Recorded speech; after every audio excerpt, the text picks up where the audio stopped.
പുതിയ ബജറ്റ് പ്രകാരം 12 ലക്ഷം രൂപ വരെ വരുമാനമുള്ള ഒരാൾ നികുതി അടക്കണ്ട എന്ന് പറഞ്ഞല്ലോ. എന്തുകൊണ്ടാണ് അത് അങ്ങനെ പറയുന്നത്? നമുക്ക് ഒരു ഉദാഹരണം വെച്ച് നോക്കിയാലോ. മുകേഷ് എന്ന് പറയുന്ന ഒരാളുണ്ട്. അദ്ദേഹത്തിന് ഒരു വർഷത്തെ വരുമാനം എന്ന് പറയുന്നത് 12 ലക്ഷം രൂപയാണ് നെറ്റ് ടാക്സബിൾ ഇൻകം എന്ന് പറയുന്നത്.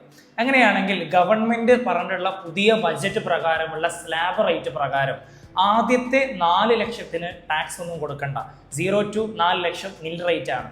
പിന്നീട് വരുന്ന മുകേഷിന് പിന്നീട് വരുന്ന 4 ലക്ഷത്തിന് 4 ലക്ഷത്തിന്റെ 5%, അതായത് 20,000 രൂപ ടാക്സ് കൊടുക്കേണ്ടി വരും. ഇപ്പൊ ടോട്ടൽ 8 ലക്ഷമായിട്ട് മാറി.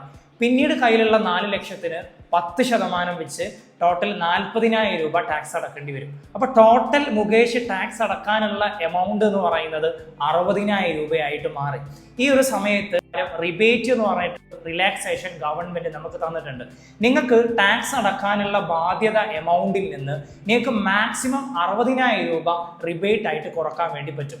അങ്ങനെ നോക്കുകയാണെങ്കിൽ മുകേഷിന് അടക്കാനുള്ള 60,000 രൂപ റിബേറ്റ് ആയിട്ട് എന്ത് ചെയ്യാൻ പറ്റും? 60,000 രൂപ കുറക്കാൻ വേണ്ടി പറ്റും. ഇങ്ങനെയാണ് 12 ലക്ഷം രൂപ വരുമാനമുള്ള ഒരാൾക്ക് നികുതി അടക്കാൻ ബാധ്യത ഇല്ല എന്ന് പറയുന്നത്.